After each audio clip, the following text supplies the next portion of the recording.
믿음 좋은 어느 신혼부부가 살았습니다. 근데 이 토요일 아침에 남편이 출근하려고 아침에 나가보니까 자동차 시동이 안 걸린 거예요. 왜 안 걸린가 보니까 이 배터리가 누가 훔쳐갔어요. 배터리. 그러니까 배터리가 있으면 좀 방전이 좀 되려면 또 조금 걸리는 그 신용이라고 하는데 소리가 없으니까 보니까 누가 배터리를 누가 가져가 버렸어요. 아침에 출근하려고 그러는데 얼마나 이 남편이 당황했겠어요. 참 왜 이렇게 오늘 이렇게 아침부터 왜 일어나 하고 출근을 했습니다. 근데 그 다음날 아침에 보니까 자기 집 문 앞에 뭐가 있느냐 하면 새 배터리가 있는 거예요. 그리고 배터리만 있는 게 아니라 영화 티켓 2장이 있어요. 그리고 편지가 딱 놓여 있는 거예요. 그 편지의 내용을 보니까 선생님 죄송합니다. 그젯밤 응급한 환자가 생겼는데 내 차 배터리가 방전되어서 선생님 배터리를 빼갔습니다. 이해되지요? 예, 사제의 뜻으로 새 배터리와 영화 티켓 2장을 드립니다. 토요일날 배터리가 잊어버려서 화가 났는데 그 다음날 보니까 뭐가요? 새 배터리가 생긴 거잖아요. 그것도 자기가 보고 싶은 영화 티켓 2장이 놓여있는 거예요. 그날이 이제 주일이잖아요. 주일. 네. 토요일날 배터리여서 주일날 예배가 있지만 근데 영화 티켓이 그날밖에 사용 못하는 거예요. 그래서 하나님 오늘 죄송합니다. 오늘 용서하시고 한 번만 봐주세요. 그 영화 티켓을 그냥 날릴 수는 없잖아요. 그렇잖아요? 믿음 좋은 사람은 하나님 앞에 나가야지만 영화 티켓을 날릴 수가 없어가지고 부부가 시내 나가서 영화도 보고 오래간만에 영화도 보고 싶은 영화 그 다음에 나가서 또 쇼핑도 하고 또 저녁에 또 맛있는 저녁까지 하고 밤늦게 집에 돌아왔어요. 기분 좋게 돌아온 거죠. 기분 좋게. 그렇잖아요? 영화도 보고 쇼핑도 하고 저녁밥도 먹고 밤늦게 돌아와 보니까 대문이 활짝 열려요. 대문이. 문이 활짝 열려있어요. 문만 활짝 열린 것이 아니라 모든 방문들이 다 활짝 열렸어요. 온 세상에 이 신혼부부 새 살림에 다 하나도 옷이 다 누가 가져가 버린 거예요. 얼마나 놀랬겠어요. 신혼부부인데 그래서 이 신혼부부가 놀래가지고 이웃집에 찾아가서 물어봤어요.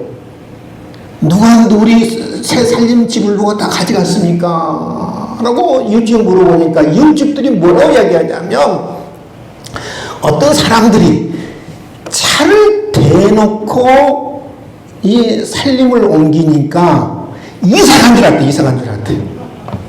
이사간 줄 알고 신혼부부가 가는 대로 이사가구나 생각해서 전혀 의심하지 않았다는 거예요. 그런데 그 새 살림 도구를 누가 다 가져갔어요? 도둑들이 도둑들이죠.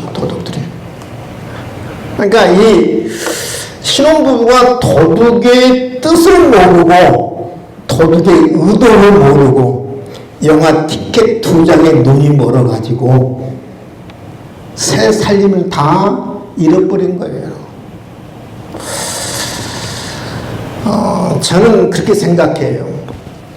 도둑의 의도는 뭐예요? 도둑의 의도는 새 배터리를 주는 게 의도가 아니라 영화 티켓 2장을 주는 게 의도가 아니라 뭐예요? 그 살림 도구 기구를 다 새 살림을 가져가는 데 목적이 있잖아요. 우리가 하나님의 뜻을 모르고 사는 사람은요, 인생 전체를 도둑맞는 것 같다고 저는 생각해요. 믿으시면 아멘? 하나님의 뜻을 모르는 사람은 인생 전체를 도둑을 맞는 것 같은 거예요. 그런데 사람들은 그것을 몰라요.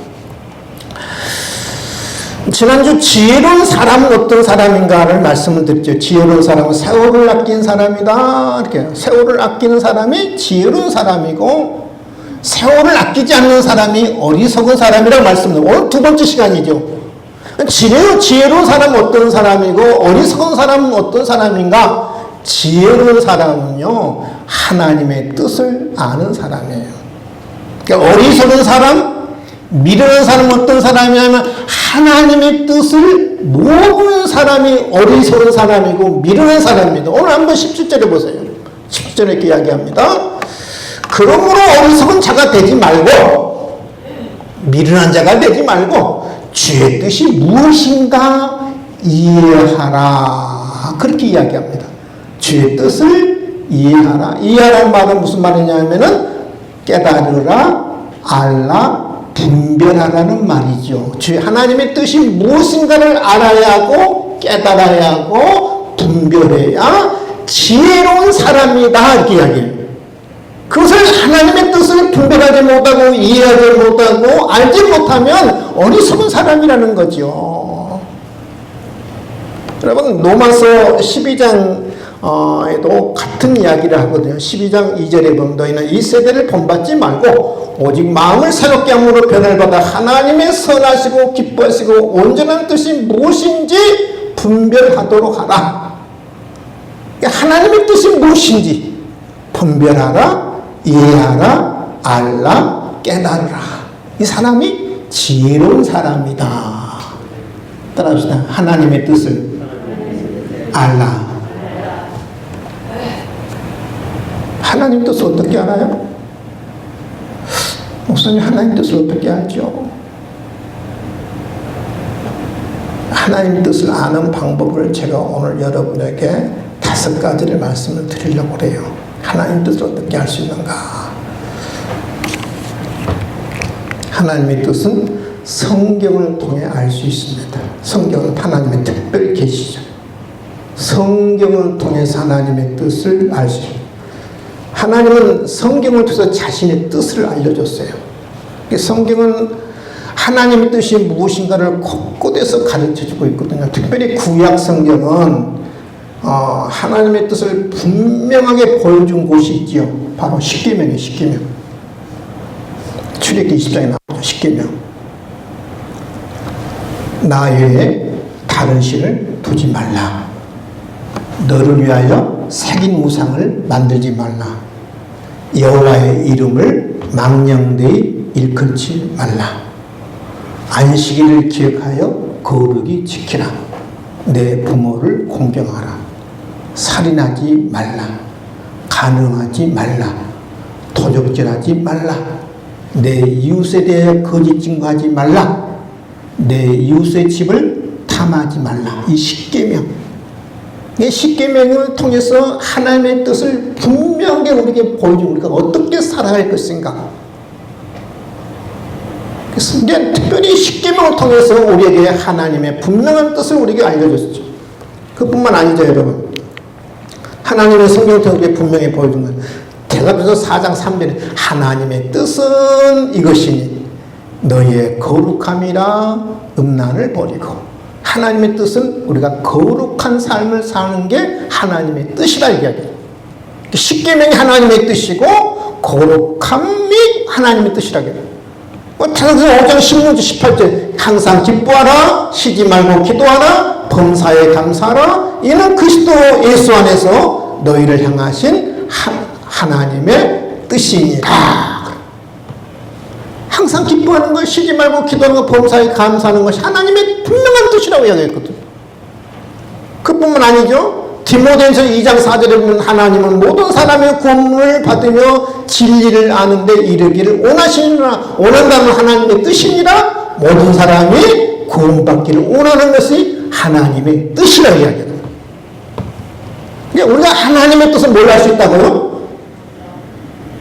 뭐로? 성경. 따라합시다. 성경을 통해서. 성경을 통해서. 꿈을 통해서 아는 게 아니고요. 내 상상을 통해서 아는 게 아니고요. 성경을 통해서 하나님의 뜻을 알 수 있어요. 성경을 통해서. 두 번째는 무엇을 통해서 알 수 있느냐 하면은 기도를 통해서 알 수 있어요. 기도를 통해서. 여러분, 사람의 의도, 사람의 마음, 사람의 뜻을 알려면 어떻게 해요? 어떻게 알아요? 사람 마음을 어떻게 알 수 있어요? 대화해봐야 알죠. 그렇잖아요. 사람의 마음은요, 말하지 않으면 귀신도 몰라요. 따라서 봅시다. 사람의 마음은 귀신도 모른다. 말 안 하면. 그 사람의 의도, 생각, 뜻은 뭐지? 대화를 해보면 그 사람의 뜻을 알 수 있잖아요. 그렇잖아요. 대화를 해야 돼요. 하나님의 뜻도 마찬가지예요, 여러분요. 하나님도 또 하나님과 대화해야 하나님의 뜻을 알 수 있잖아요. 그렇잖아요. 하나님의 뜻을. 그 하나님과 대화하는 게 뭐예요? 기도잖아요, 기도. 그 기도를 통해서 하나님의 뜻을 알 수 있어요. 여러분, 예수님도요, 하나님의 뜻대로 되기를 기도하신 분이잖아요. 예수님도. 하나님의 아들 되신 예수님도 그렇잖아요. 내 아버지여, 만일 할 만하시거든 이 자를 내게서 지나게 하소서. 그러나 나의 온대로 마오시고 아버지의 온대로 없어. 기도를 통해서 하나님의 뜻이 이루어지기를 예수님도 기도했잖아요. 기도를 통해서 하나님의 뜻을 알았잖아요. 그냥 우리는 하나님의 뜻을 뭘로 알 수 있냐면은 기도를 통해 알 수 있어요. 기도하는 가운데 무작정 기도하는 게 아니라 하나님의 뜻이 무엇인가요? 내가 이렇게 해야 합니까? 저렇게 해야 합니까? 라고 하나님께 물어보세요. 하나님, 어떤 길을 가기를 원합니까? 하나님, 무엇을 하기를 원하십니까? 라고 예수님처럼 물어보세요. 내가 이 잔을 마셔야 합니까? 마시지 않아야 합니까? 하나님, 나는 이 잔을, 나의 생각에 이 잔을 마시는 것은 옳지 않습니다. 하나님의 생각이 무엇입니까? 하나님의 뜻이 무엇이 예수님 물었잖아요. 우리도 하나님 앞에 물어야 돼, 예수님처럼. 하나님이 원하신 것이 무엇인지요? 하나님의 뜻이 무엇인지요? 이렇게 물으면 하나님과 기도도 대화하다 보면 하나님의 분명한 사인이 있어요. 그게 바로 기도의 확신이거든요. 기도하면 하나님이 내 마음속에 확신을 줘요, 확신을. 근데 기도를 안 하면 모르죠. 이게 응답인지, 이게 하나님의 뜻인지. 기도를 하면 기도 가운데 내 마음속에 깊은 곳에 분명한 하나님의 확신이라는 사인을 주거든요.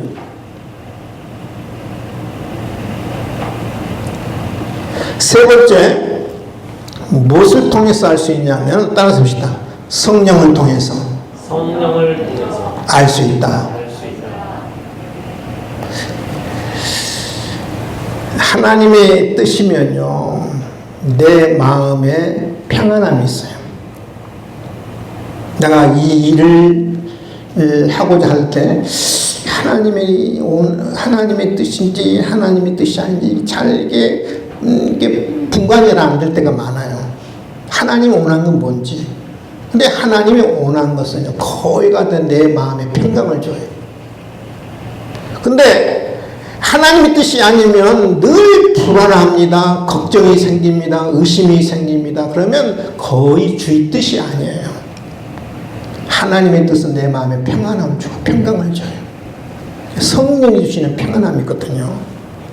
내가 지금 이 길을 가는데 내가 가는데 늘 불안해요. 근심이 생겨요. 걱정이 생겨요. 염려가 생겨요. 이상한 내 마음에 막 이렇게 초조해요. 그건 하나님의 뜻이 거의 아니에요. 성령을 통해서 평안함을 주시고 성령을 통해서 평강을 주시는 것, 그것이 하나님의 뜻이에요.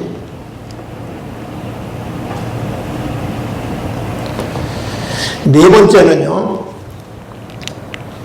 하나님의 뜻은 소원을 주십니다. 빌립보서 2장 13절에 그랬죠. 너희 안에서 행하시는 일은 하나님이시니 자기의 기쁘신 뜻을 위하여 너에게 소원을 두고 행하게 하시나니. 하나님의 뜻은 우리에게 이룰 때 강제적으로 나주목선 너 이렇게 해! 그렇게 하지 않아요. 하나님은 우리에게 뭐 강요한다든지 강제한다든지 억지로 이렇게 시킨다든지 아니에요. 우리 마음에 하나님 먼저 소원을 주세요. 하나님 나 이렇게 하고 싶어요. 하나님 내 마음속에 왜 이렇게 내가 하고 싶은지 모르겠어요. 내 마음속에 간절한 소원을 주세요. 하고 싶은 마음을 주고요. 하나님 하고 싶은 마음을 막 줘요. 근데 그래서 하나님 먼저 내 마음에 소원을 먼저 주시고 자기의 기쁘신 뜻을 행하신 분이에요. 근데 억지로 강제적으로 하나님은 절대 이루지 않습니다. 네, 여러분, 내 마음 속에 소원이 있는가? 이것을 이루고자 하는 어떤 간절한 소원이 있는가? 이 소원이 과연 하나님으로부터 온 것인가? 근데 하나님으로부터 온 것인지 아니면 내 어떤 욕심 때문에 생긴 것인지, 소원이 욕심 때문에 생긴 건지, 마귀가 준 소원인지, 하나님이 준 소원이 잘 분간이 안 될 때가 많잖아요. 동기가 중요해요. 동기가. 여러분 하나님이 주시는 그 소원의 동기는요 항상 순수해요. 이기적이지 않습니다. 근데 내 마음속에 생기는 소원, 마귀가 주는 소원은 항상 이기적이에요. 아주 불순합니다. 순수하지 않아요. 내 이익만을 추구합니다. 근데 하나님이 주시는 소원은요 내 이익보다는 다른 사람의 이익, 공동체의 유익, 하나님의 영광을 위하는 그런 마음이 있어서 시작되는 거예요. 동기가. 이 동기가 하나님 동기를 굉장히 중요히 보거든요. 내 마음의 소원이 어떤 데서 발생하는가? 또 내 이기적인 동기에서 이 소원이 생겼는가? 아니면 다른 사람의 유익을 위해서, 하나님의 영광을 위해서, 공동체의 유익을 위해서. 그래서 고린도서 10장 24절에 누구든지 자기 유익을 구하지 말고 남의 유익을 구하라. 하나님의 뜻은 소원을 이렇게 먼저 주세요. 소원이 없는 것은 거의 하나님의 뜻이 아니에요, 여러분. 마지막에 하나님의 뜻은 중요합니다. 따라합시다. 하나님의 뜻은 길이 열린다. 길이 열린다. 예, 이게 인간적으로는 불가능하게 보이거든요. 도무지 이게 넘을 수 없는 큰 장벽이 있어 불가능하게 보입니다. 예, 여러분 이게 모든 일을 이룰 때 때로 어려움도 있을 수 있고 사탄의 방해도 있을 수 있어요. 역경도 있을 수 있습니다. 근데 하나님의 뜻은요 반드시 길을 열어주세요. 사람을 통해서 환경을 통해서 하나님이 길을 열어주셔요. 아멘. 그런데 어떤 사람은 막 억지로 인생 사는 사람이 있어요. 순리대로 사는 게 아니라 억지로 막 하려고 하는 사람. 억지로 하면 여러분 따라합시다. 내 뜻대로 되면 망한다. 내 뜻대로 막 억지로 인생을 사는 사람들이 있거든요. 근데 그게 잘 되는 것 같은데 내 뜻대로 되면 그 망하는 거예요. 내 뜻대로. 제가 한 달 전에 우리 노예 박 목사님이라는 분과 토요일 날 우리 노예 목사님 자녀 결혼식에 같은 차를 타고 갔어요. 그 목사님이 그런 말씀 하시더라고요. 목사님, 우리 뜻대로 되면, 내 뜻대로 되면 망합니다. 그분이 갑자기 그랬어요. 그래서 본인 간증을 이야기하시더라고요. 내 뜻대로 되면 망합니다. 우리 하나님이 길을 열어주셔야지. 내 뜻대로 되면, 내 뜻대로 길이 열리면 망합니다. 그분이 그랬던 간증을 하시냐면 잘 들어보세요. 이분이 인도네시아 자카르타에 비행기를 타고 아마 선교지 방문하기 위해서 갔는가 봐요. 자카르타에서 비행기를 갈아타고 이제 섬으로 들어가요. 이 자카르타에서 섬으로 가는 비행기가 뭐 매일 있는 것도 아니고 며칠에 한 번씩 있는 거예요. 이제 이 목사님은 주일날, 토요일날 이제 한국에 돌아올 일정을 잡고 이제 거기 섬에 들어간 거예요.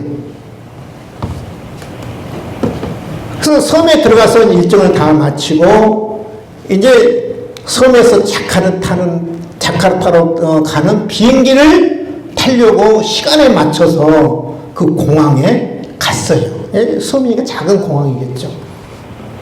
또 다 왕복 비행기 티켓팅을 했으니까 그 시간에 맞추면 당연히 비행기를 탈 줄 알고 갔는데 비행기가 캔슬된 게 아니에요. 취소된 게 아니고 비행기는 정상적인 시간에 이렇게 이륙을 하는데 그런데 자기들 일행만 다 취소됐다는 거예요. 취소. 여러분 얼마나 황당한 일이에요. 그 비행기를 타야 토요일날 들어오고 토요일날 이제 주일 예배를 인도하는데 자기 좌석이 취소됐다는 거예요. 그래서 알아보니까 그 섬의 관리들이 자카르타에 급히 가기 위해서 자기들 것을 취소해버리고 그 자리를 차지한 거예요. 뭔 말인지 알겠죠? 근데 아직도 그렇게 조금 인도네시아는 아직도 그렇게 권력의 힘이 좀 센가 봐요. 그건 너무 목사님과 일행들이 그 비행기를 타야 주일날 가서 예배를 드릴 수 있는데 비행기를 탈 수 없는 거예요. 그래서 너무 화가 나고 실망해서 숙소로 다시 돌아왔는데 몇 시간 후에 뉴스가 뜨는 거예요. 비행기가 이륙하고 자카르타 가다가 추락했다는 거예요. 추락해서 모든 사람이 다 사망했다는 거예요.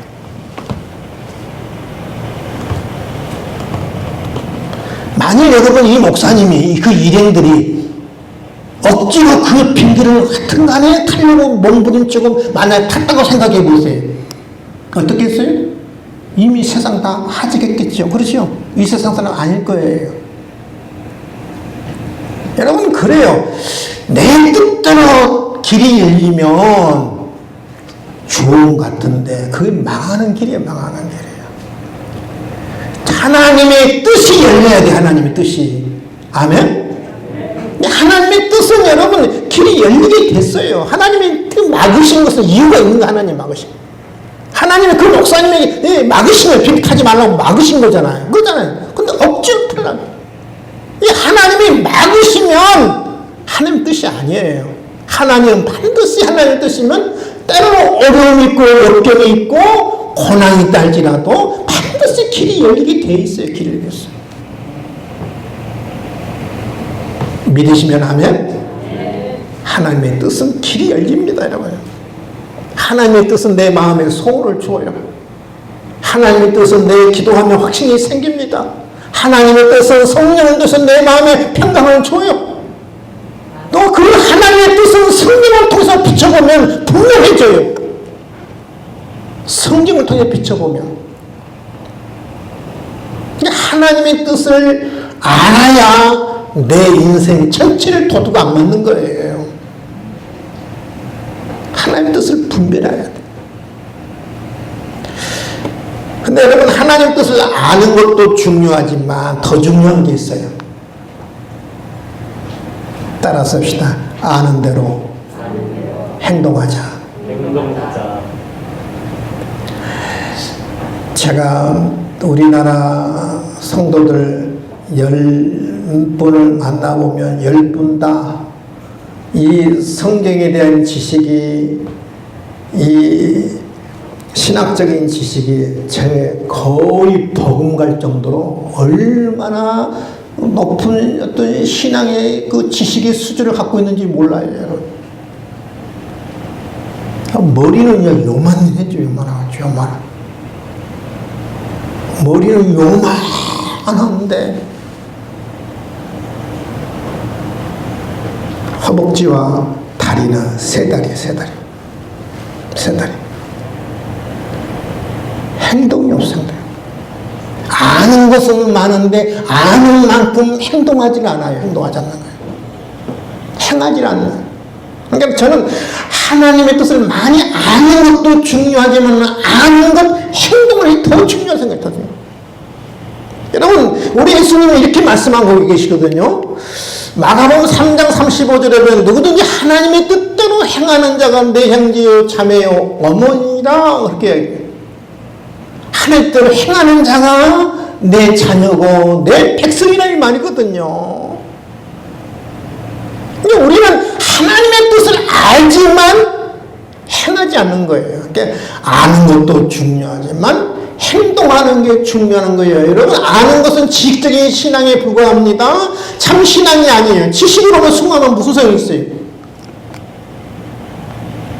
참 신앙이 아니에요. 참 신앙은, 지혜로운 신앙은 아는 대로 행하는 거예요. 우리 예수님도 마태복음 7장에 이렇게 말씀하거든. 그러면 누구든지 나의 말을 듣고 행하는 자는 그 집을 반석에 지은 지혜로운 사람 같으니, 행하는 자는 듣고 행하는 자는 뭐예요? 지혜로운 사람이다. 집을 어디에 지어요? 반석에 짓는다. 반석에 집을 짓는 사람은 비가 오고 창수가 나고 바람이 불어도 부딪히되 무너지지 않는다. 주철을 반석 위에 놓은 까닭이라. 그러나 나의 말을 듣고 행하지 않는 자는 집을 반석에 짓는 모래에 지은 어리석은 같다. 비가 내리고 창수가 나고 바람이 불어 집에 부딪히며 무너져 그 집 무너짐이 심하니라. 어리석은 사람은 예수님의 말씀을 듣습니다. 압니다. 근데 행하지 않습니다. 그것은 마치 어디에 집을 짓는가요? 모래에 집을 짓는. 듣고 아는 사람은 반석에 집을 사는, 지혜로운 사람은 반석에 집을 짓는 거예요. 아는 대로 행하는 것이 바로 지혜로운 사람입니다. 아멘. 오늘 말씀을 정리합니다. 지혜로운 사람은 어떤 사람인가? 지혜로운 사람은 하나님의 뜻을 아는 사람이야. 어떻게 하나님의 뜻을 알지요, 목사님? 성경을 통해서 알 수 있고, 기도를 통해서 알 수 있고, 성령을 통해서 알 수 있고, 또 내 마음에 소원을 하나님이 주셔요. 하나님의 뜻은 반드시 길이 열리게 되어 있어요. 하나님의 뜻을 아는 것도 중요하지만 행동하는 것이, 아는 대로 행동하는 것이, 실천이 더 중요합니다. 저 여러분이 하나님의 뜻을 알고 행동하는 참 신앙이 될 수 있기를 주님의 이름으로 축원을 드립니다. 기도하겠습니다. 하나님 아버지, 감사와 찬송과 영광을 올려드립니다. 하나님, 어리석은 사람은 하나님의 뜻을 모르는 사람입니다. 하나님의 뜻을 알지 못하는 사람입니다. 분별하지 못하는 사람입니다. 어리석은 사람은 내 인생 전체를 도둑맞은 것 같습니다. 하나님, 우리가 어리석은 사람, 미련한 사람이 아니라 지혜로운 사람이 될 수 있도록 은혜 주시기를 간절히 바라옵고 원합니다. 하나님 뜻을 알고 깨닫고 분별해서 성령을 통해서, 기도를 통해서, 성령을 통해서, 내 마음의 평안함을 통해서, 소원을 통해서, 하나님 길이 열림을 통해서 하나님의 뜻을 분별하고 하나님 뜻을 알아서 하나님 뜻대로 행동하고 하나님의 뜻을 쫓아서 나아가는 참 믿음의 사람들 될 수 있도록 은혜를 더하여 주시옵소서. 감사하며 예수님의 이름으로 기도하옵나이다.